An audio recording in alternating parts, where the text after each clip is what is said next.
Alright, what's up guys, it's Turbo Tyler here, and today we're going to be playing Phoenix Wright, Ace Attorney. And, I'm wondering if I got any of you guys with that fake video of me quitting YouTube. I doubt I did, but if I did, I'm sorry. I just was trying to figure out a way to fit Phoenix Wright into an announcement video. Because I've been looking forward to playing this game. I wanted to do a Let's Play on it, but just didn't know how, and then I remembered, oh wait, it's on the Xbox One, not just the Nintendo Switch. Is also on PlayStation 4 and Nintendo Switch. This is not sponsored, by the way. But anyways, this is a really good game. From what I've seen the first case, so I kind of know what this is, but it's pretty good. So we're just going to, alright, get on with this. Let's start with Ace Attorney, the first one in the series. Episode 1, the first turnabout.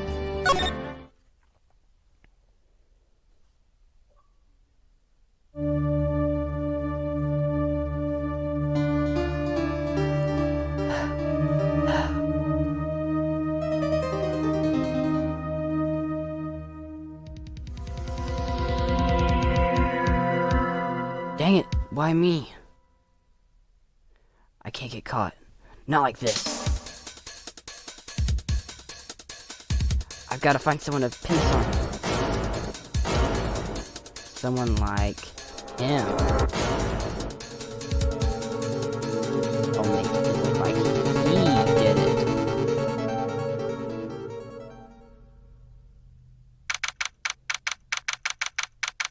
August 3rd. 9:47 a.m. District Court, Defendant Lobby Number 2. Boy, am I nervous. Right! Oh, hi, Chief. Ooh, I'm glad I made it on time. Well, I have to say this, I'm impressed. Not everyone takes on a murder trial right after this bat like this. It says a lot about you, and your client as well. Thanks. Actually, it's because I owe him a favor. You mean you knew the defendant for this case? Yes. Actually, I kind of owe my current job to him. It's one of the reasons I became an attorney. Well, that's news to me. I want to help him out any way I can. I just really want to help him. I owe him that much. It's over. My life, everything, it's all over. Is that your client screaming over there? Yeah, it's him. Death, despair, oh. I'm gonna do it. I'm gonna die. It sounds like he wants to die. Oh, well, that's not a good thing to say. Yeah. Nick. Hey there, Larry. Dude, I'm so guilty. Tell him I'm guilty. Give me the death sentence. I ain't afraid to die. What? What's wrong, Larry? Oh, it's all over. I'm finished. I can't live in a world without her. I can't. Who took her away from me, Nick? Who did this? Oh, Nick, you gotta tell me. Who took my baby away? The person responsible for your girlfriend's death? The newspapers say it was you. My name is Phoenix Wright. Here's the story. My first case is a fairly simple one. A young woman was killed in her apartment. The guy they arrested was the unlucky staff dating her. Larry Butts. My best friend since grade school. Our school had a saying, when something smells, it's usually the butts. That's funny. Haha, funny joke. In the 23 years I've known him, it's usually been true. He has a knack for getting himself in trouble. One thing I can say though, it's usually not his fault. He just has terrible luck. But I know better than anyone that he's a good guy at heart. That and I owe him one, which is why I took the case, to clear his name. And that's just what I'm gonna do. August 3rd, 10 a.m., District Court, Courtroom Number 2.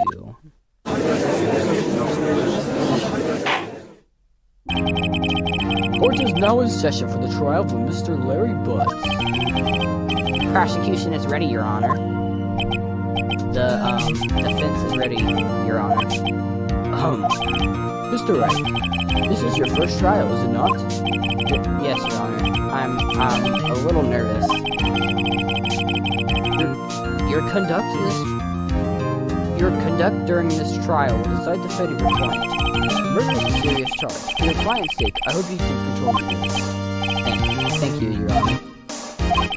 Mr. Wright, given the circumstances, I think we should have a test to ascertain your readiness. Yes, Your Honor. Hand shaking, eyesight fading. Mom spaghetti. The test will consist of a few simple questions. Answer them clearly and concisely. Please state the name of the defendant in this case. Larry Butts. Obviously. The defendant? Well, that's Larry Butts, Your Honor. Correct. Just keep your voice about you and no do wrong. Next question. This is a murder trial. Tell me, what's the victim's name? Phew, I know this one. Glad I read the case report cover so many times. It's... Wait. Uh-oh. No way. I forgot. I'm drawing a total blank here. Phoenix, are you absolutely sure you're up to this? You don't even know the victim's name? Oh, the victim. Of course I know the victim's name. I, just forgot. Temporarily. I think I feel a migraine coming on. Look, the victim's name is listed in the court record. Just press the right bumper to check it at any time, okay? Remember to check it often. Do it for me, please. I'm begging you. Mr. Wright, who's the victim in this case? I believe it's Cindy Stone. Here, I gotta move the chat thing real quick, because I can't see the bottom right. This is just gonna be really, really quick, hopefully. We're gonna move it to... How about we just don't have it at all? That's what I gotta do. I have to not have it at all. And then we're gonna move the thing to the top. I think that's where we're gonna have to put it. Put it in the top left. Yeah. Alright. Court record, and you just check it here. Profiles, Cindy Stone. I knew it was Cindy Stone. Just want to show you guys. The victim's name is Cindy Stone. Correct. Now tell me, what was the cause of death? She died because she was hit with blunt objects. We saw that in the cutscene.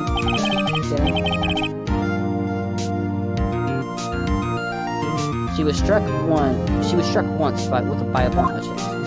Speed. Correct. You answered all my questions. I see no reason why we shouldn't proceed. You seem much more relaxed, Mr. Wright. Good for you. Thank you, Your Honor. Because I don't feel relaxed, that's for sure. Well then. First, questions for the prosecution. Mr. Payne? Yes, Your Honor? As Mr. Wright just told us, the victim was struck with a blunt object. Could you explain to the court what that object was? The murder weapon was the statue of the thinker.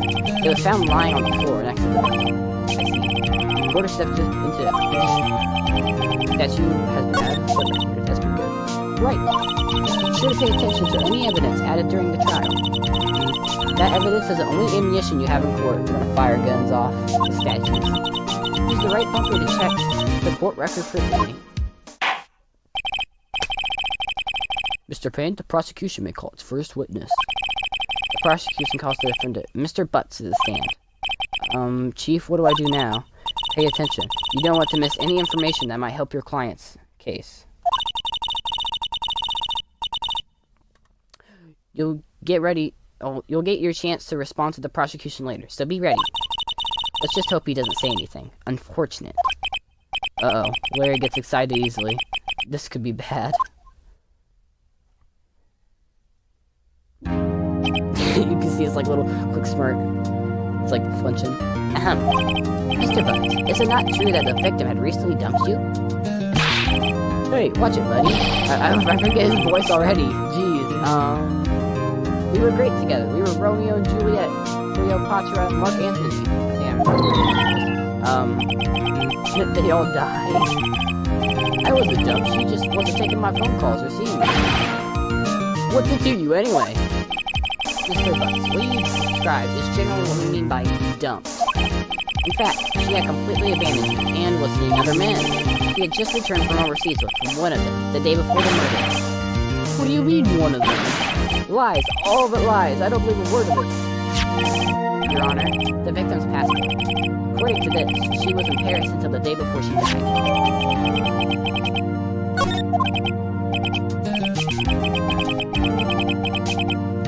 Indeed, she appears to have returned the day before the murder. Dude, no way. The victim was a model, but did not have a large income. It appears that she had several sugar daddies. Daddies? Sugar? Yes, older men who gave her money and gifts. She took their money and used it to support her lifestyle. Dude. I can clearly see what kind of woman this Mrs. Stone was. Tell me, Mr. Butts, what do you think of her now? Right. I don't think you wanted him to answer that question. Yeah, Larry has a way of running his mouth in all the wrong directions. Should I don't want him to speak. My client had no idea the victim was seeing other men. That question is irrelevant to this case. Oof, wins. Dude, Nick, what do you mean irrelevant? That she died? I'm gonna die. I'm just gonna drop dead. Yeah, and when I meet her in the afterlife, I'm going to get to the bottom of this. Gosh darn it, Larry. Let's continue with the trial, shall we? I believe the accused motives is clear to everyone. Yes, quite. Oh boy, this is so not looking good. Next question. You went to the victim's apartment on the day of the murder, did you not? Well, did you or did you not? Well, maybe I did, maybe I didn't. Oh, he went. What do I do? I'll send him a signal. Lie. Like a dog. Well, you see, it's like this. I don't remember. You don't remember. Well, we'll just have to remind you. I got a bad feeling about this. We have a witness that can prove he did go to the victim's apartment that day. Well, doesn't improvise matters. Who is your witness? The man who found the victim's body. Just before making the gruesome discovery. He saw the defendant fleeing the scene of the crime. Order in the court. Mr. Payne, the prosecution may call its witness. Yes, Your Honor. This is bad. On the day of the murder, my witness was selling newspapers at the victim's building. Please bring Mr. Frank Sott to the stand.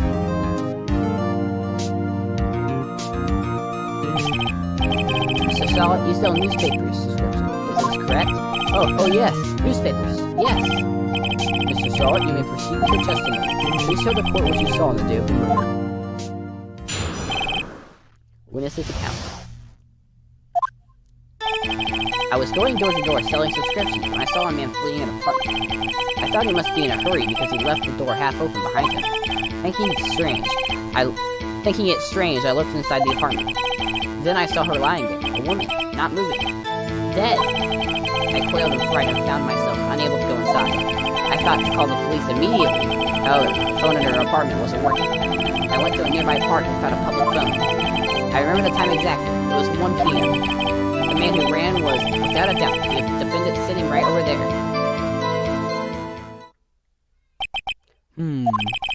Wait, why didn't you tell the truth? I can't defend you against a testimony like that.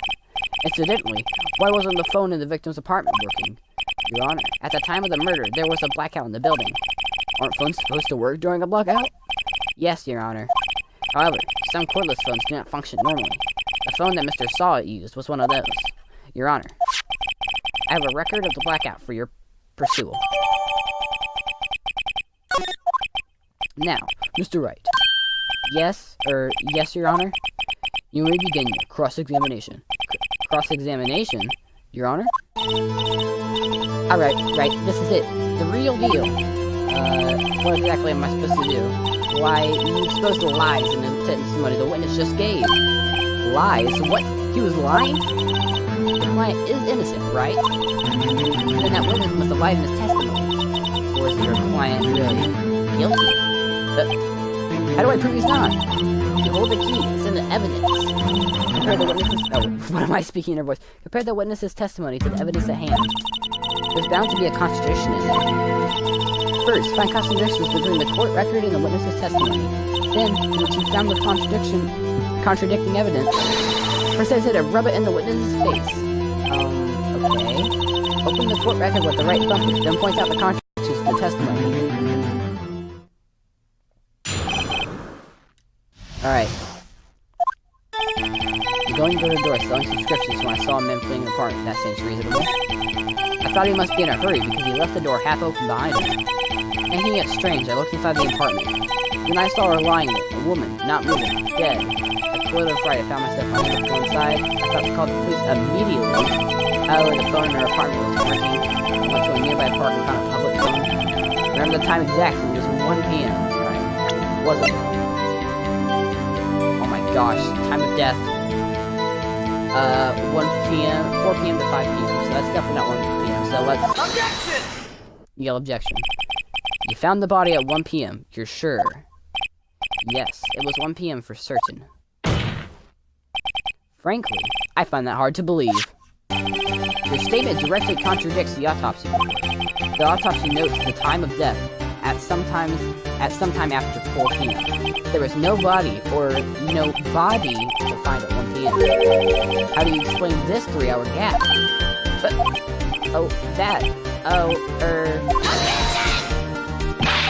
This is trivial. The witness merely forgot the time. After his testimony, I find it hard to believe. Mr. Stott? Why are you so certain that you have found the body at 1 p.m.? Gee, that's a really good question. Great job, right? Way to put him on the spot. That's all you have to do. Point out contradictions. Lies always beget more lies. See through one, and their whole story falls apart. Wait, I remember now. Would you care to give your testimony again? He had too much time to lie. You see, when I found the body, I heard the time. There was a voice saying the time. It was probably coming from the television. Oh, but it was 3 hours off, wasn't it? I guess the victim must have been watching a video or a taped program. That's why I thought it was 1 p.m. Oh gosh. Terribly sorry about the misunderstanding. I see. You heard a voice saying the time on a taped program. Mr. Wright, you may cross-examine the witness. Wait, wasn't there a blackout, though? Right. You know what to do. I got this one. Or I got this one. This is so easy. We have to find the part that said TV or something. Because it's a blackout. That's not it. That's not it. Oh, wait. Here we go. Blackout record. That was super easy. Hold it right there. The prosecution has said there was a blackout at the time of the discovery. And this record proves it.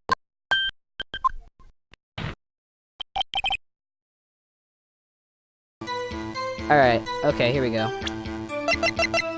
Objection! Hold it right there. The prosecution has said there was a blackout at the time of the discovery. And this record proves it. You couldn't have heard a television or a video. The defense has a point. Do you have an explanation for this, Mr. Stott? No, I find it quite puzzling myself. Quite. Wait, I remember now. Mr. Stott, the court would prefer to hear an accurate testimony from the very beginning. These constant corrections are harming your credibility. That and you seem rather distraught. My apologies, Your Honor. It must have been the shock of finding the body. Very well, Mr. Stott. Let's hear your testimony once more, please.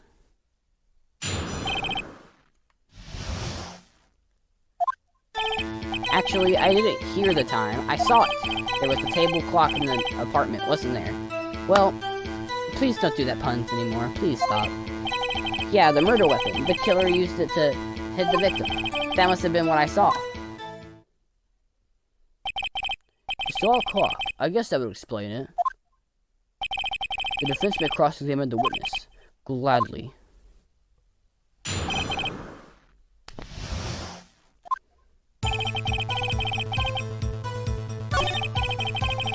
But, guys, hold on.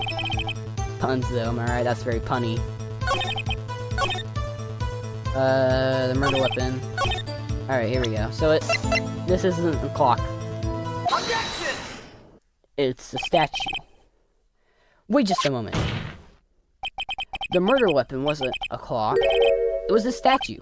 Now, how is this supposed to be a clock? What? You with your objections and your evidence. Just who do you think you are? Just answer the question, Mr. Solid. Hey, I saw it there, okay? That's a clock. Your Honor, if I may, Yes, Mr. Payne? As the witness stated, this statue is indeed a clock. The neck is a switch. You just tilt it and it says the time out loud. As it does not look like a clock, I submitted it as a statue. My apologies. I see. So the murder weapon was a table clock after all. Well, Mr. Wright?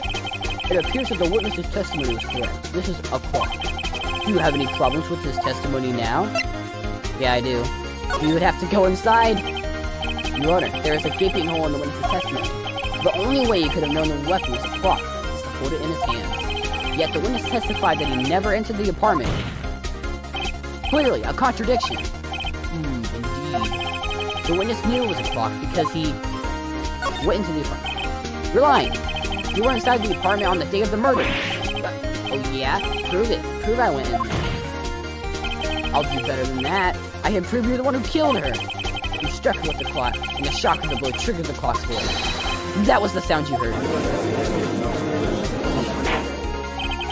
Order in the court. Intriguing. Please continue, Mr. Wright. Yes, Your Honor. Mr. Stott, the sound must have left quite an impression on you. Understandable, since the murder weapon spoke just as you hit the victim. That voice was burned into your mind. That's why you were so certain about the time. What's the meaning of this? This is all baseless conjecture. Baseless? Just look at the witness's face. Would the witness care to elaborate? Did you strike the victim with the clock? That day, I never... Look, the clock, I heard, no, I mean, I saw...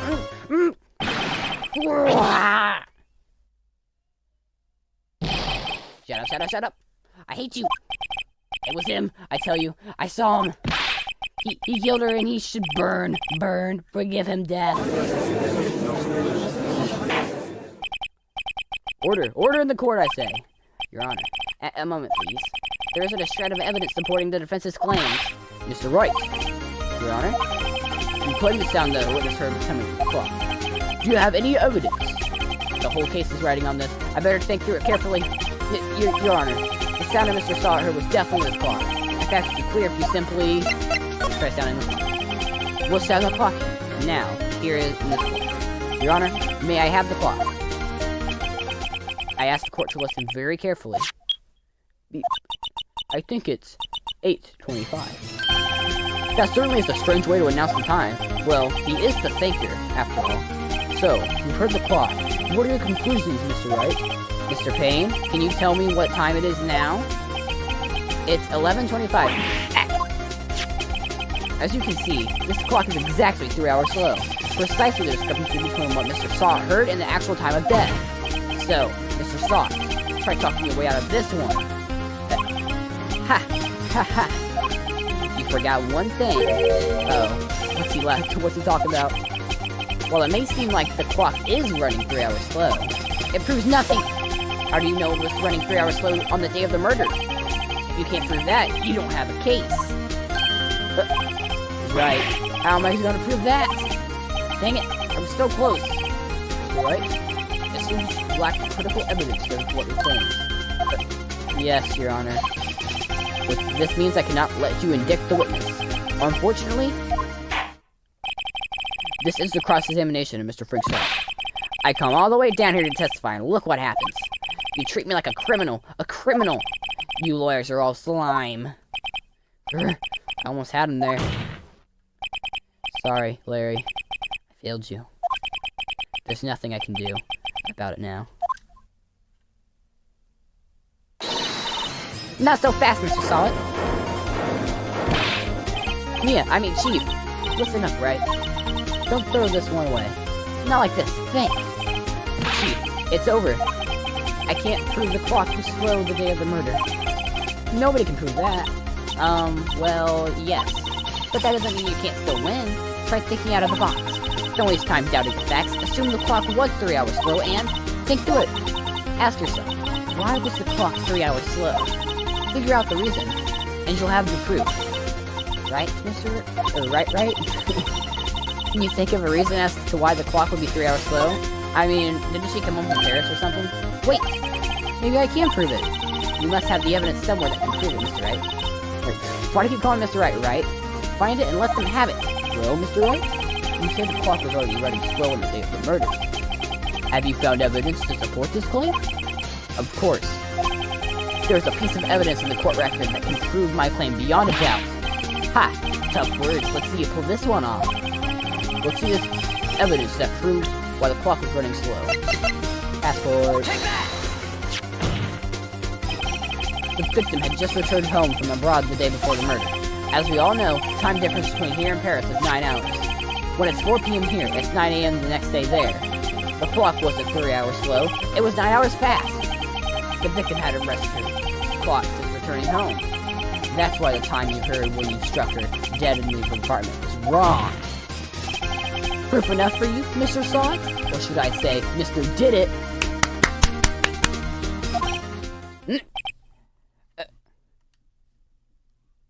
Oh, he has rabies.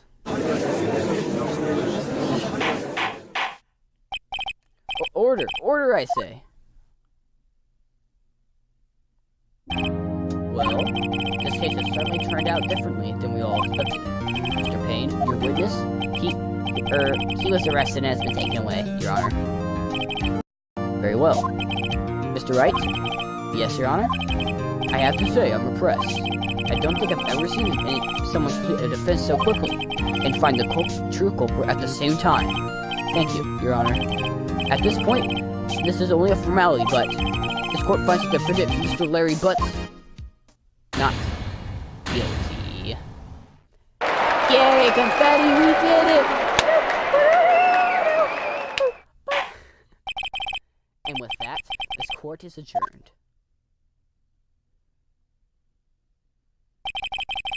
Turns out that Frank Saw It was a common burglar. He posed a newspaper salesman to check and see when people were out of the home. That day, when Larry went to her apartment, the victim wasn't home. After he left, Mr. Saw It let himself in to do his dirty work. While he was searching her place, the victim returned. Flustered, Mr. Saw It grabbed the nearest blunt object he could find.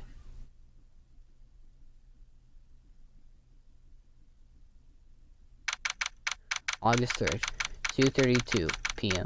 District Court Defendant Lobby, number 2. Wait. So, how much time passed?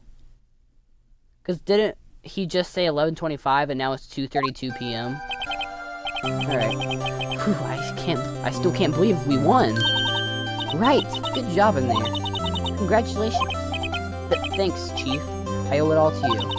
Not at all. Not at all. You fought your own battles in there. It's been a while since I've seen a trial on such a satisfying note. I've never seen a chief looking this happy. If she's this glad, imagine how Larry must feel. My life is over.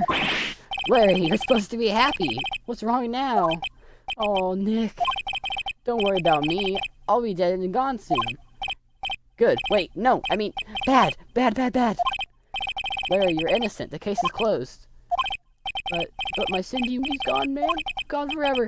Larry, she was a... Nah, never mind. Congratulations, Harry. Harry? Yes, you. I can correctly see the headlines now. Harry Butts, innocent. But his name's Larry. Thanks. I really owe you one. I won't forget this, ever. Let's celebrate. Dinner? Movie? My treat? Oh, no, I couldn't. Hey, I was the one who found you. I was the one who got you off the hook. Oh, hey. Here, take this. It's a present. A present? For me? Wait, wasn't this the evidence that... Actually, I made this clock for her. I made one for her and one for me. Really? You made this? Well, thank you. I'll keep it as a memento. Yo, Nick. Can you believe it? I was so into that chick, and she was just playing me for a fool. Don't that make you just want to cry? Larry. Are you so sure? Excuse me? I think she thought quite a lot of you, in her own way. Nah, you don't gotta sympathize with me. It's okay. Oh, I'm not just sympathizing, really. Isn't that right? Don't you have something to show your friend? Something that proves how she felt about him? Huh? Oh, yeah, right. What the heck is she talking about? Statue, because you made one and she kept it. She took it to Paris with her. Check this out, Larry. Proof positive you weren't just some chump to her. Huh? What about that clock? This is the clock you made for her, Larry. She took it with her when she traveled. Whatever, she probably just used the clock, that's all. You think so? It's a pretty heavy clock to take traveling. Well, make it what you will. Hey, Nick. I'm glad I asked you to be my lawyer. Really, I am. Thanks. Hope that made him feel a little better.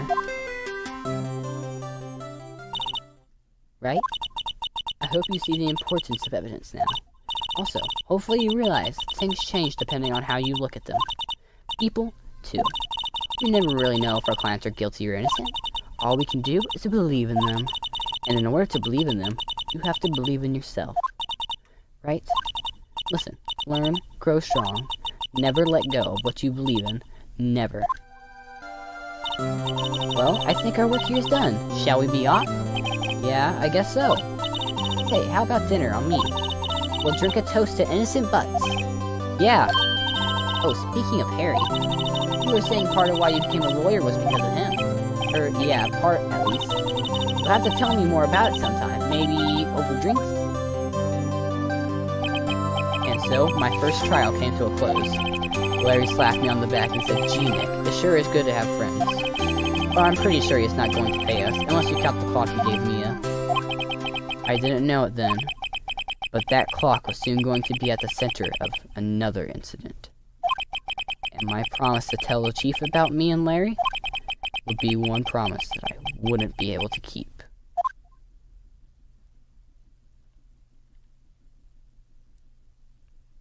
The end. Alright guys, that's going to be all for this episode. If you guys did like this episode, please be sure to like, subscribe, and turn on that bell so you will be able to watch the next episode of Phoenix Wright Ace Attorney. I will be playing all 3 games, no matter how many views I get, how many likes I get, how many dislikes. I'm going to play this game all the way through. It's the last thing I do, because I want to play this game all the way through, because it's pretty awesome, and I would like this as a series. So, I will see you guys later. Goodbye!